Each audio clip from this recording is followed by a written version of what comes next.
Hello beekeepers, welcome back. Today we're talking about how a Russian Scion works. Now this is not a typical swarm trap, it's more a swarm magnet. So I'm trying to help you understand the difference. A swarm trap is going to be a new home for a hive that has swarmed. So that hive has no idea that you are going to take that swarm trap and bring it back to your bee yard, right? So to those bees, that is their permanent home, and they're gonna move into there permanently, and then you can go back and you can retrieve your swarm box. This here is not a swarm box trap. This is called a Russian Scion, and it's more a landing spot, a swarm attractant. So first you got to understand a little bit about how bees swarm. They all leave the hive, usually with the old queen, because the old queen knows if she stays, the new queen is probably going to supersede her. So she takes half of the hive and they go find a new home. That's how bees expand their population.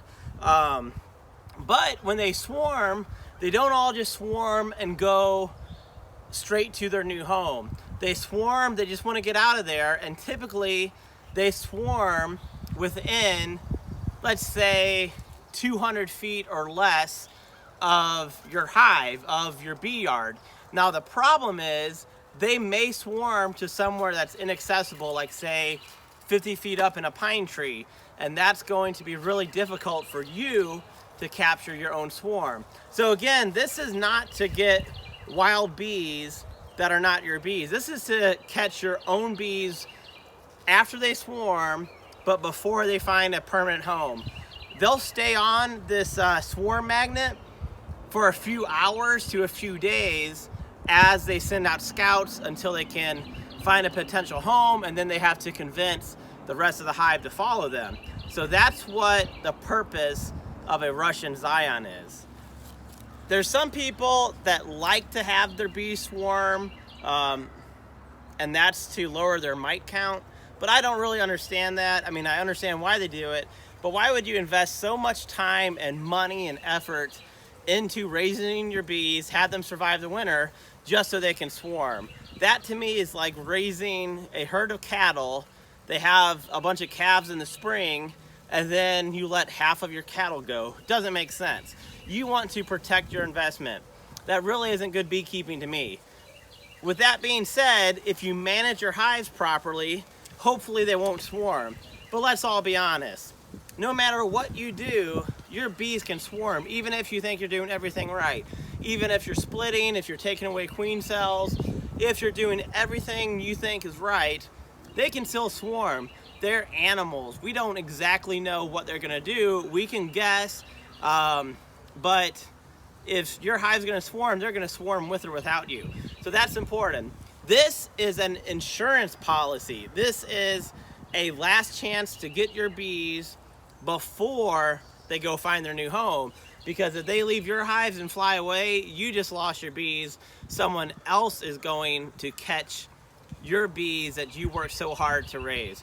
Now, there's a lot of history in this. Look it up on the internet. Apparently this was real popular in Russia, which is why it's called a Russian Scion. It's an old school beekeeping technique. You don't have to build it like this. There's lots of different ways. There's a video I'm gonna link that shows you how to make it. This is what I did though. I have this on a plastic bucket, and I'm gonna show you how this works in a minute.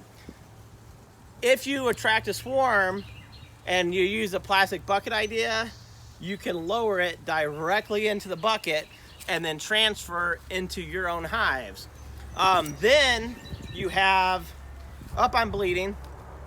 Then you have swarm attractant. So what I have here is I have old propolis, old wax. This is gonna attract the bees. How this came about historically is that old beekeepers would have old rags to clean their hives, to take away propolis, and then they would realize when bees swarmed, they were more likely to go to that rag because they were attracted to it. So I'm gonna hang this up, I'm gonna show you how it works, hopefully lower it into the bucket with no bees, of course, and then it'll be there. I may not actually use this because I'm going to try to split my hives so that my bees don't swarm. But again, this is an insurance policy, a swarm magnet, not your typical swarm trap. You're not catching wild bees, you're trying to get your own bees before they leave your property. So let's hang this baby up.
Bingo! Caught me a swarm. Now, of course, it's not that easy, but it is pretty much that. So again, you want to have this close to your hives because they initially are just going to leave the hive, find a temporary landing spot. Lots of stories of swarms being attracted to certain trees, certain spots, like citrus trees. This provides that spot, that landing spot.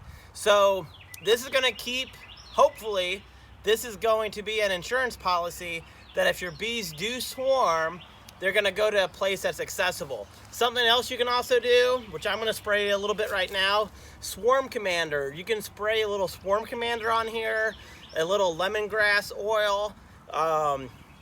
Those have been proven to work. So I'm going to spray just a little bit, maybe one squirt here, a squirt there. Now, a few people in my last video said, well, you should put some vent holes in here in the bucket.